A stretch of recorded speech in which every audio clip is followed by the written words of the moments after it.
Qu'est-ce que j'en pense? Beaucoup de mal. Beaucoup de mal. Et c'est clair que le particulier est handicapé. Pourquoi? Parce qu'aujourd'hui, le trading à haute fréquence demande des telles ressources en termes d'informatique, de câblage informatique, de fibre optique. Je n'y connais pas grand-chose, mais il faut vraiment avoir du matos de haut niveau. Et de plus, ils en sont à un tel point qu'ils se rapprochent de plus en plus des points où les serveurs des places boursières sont mis en place pour être encore plus rapides.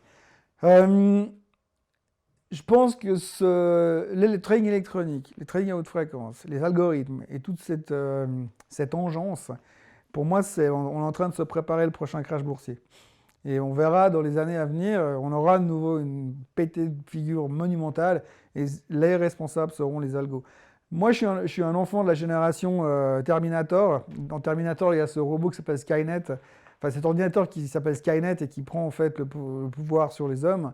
Et on est en train de donner quelque part le pouvoir des marchés et de la finance à ces systèmes électroniques, à ces supercalculateurs qui marchent à tous les coups. Alors, aujourd'hui, un fonds algorithmique, il gagne très peu de fric, il coûte très cher, et puis à la fin, il n'y a rien de plus. Par contre, il parasite énormément le marché, puisqu'il fonctionne avec certaines données très spécifiques.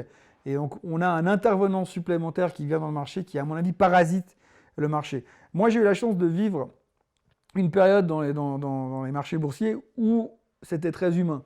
Et ça se basait sur les rapports humains. Les bons traders avaient un bon réseau.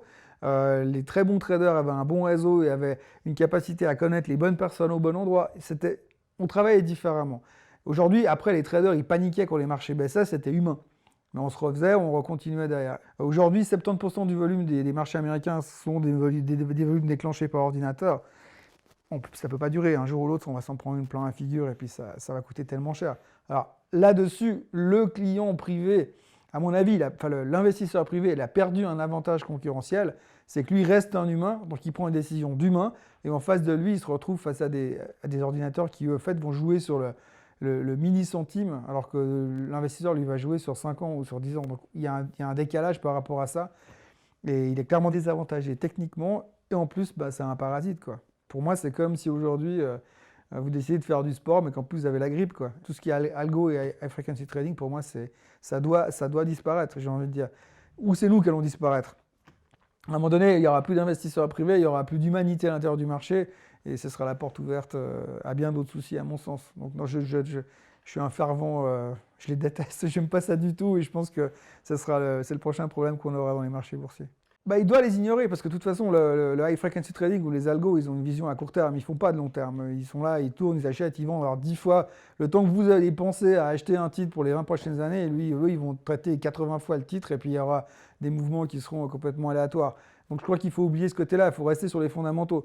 J'ai l'envie de croire que les fondamentaux des entreprises resteront toujours les fondamentaux des entreprises et sur le long terme, elles rémunéreront la même chose. Sauf qu'entre deux, à la place d'avoir une montée progressive et tranquille des marchés ou des actions, vous aurez des trucs qui iront dans tous les sens, mais du point A au point B, le chemin sera plus long, mais le chemin il ira quand même, quoi. Voilà.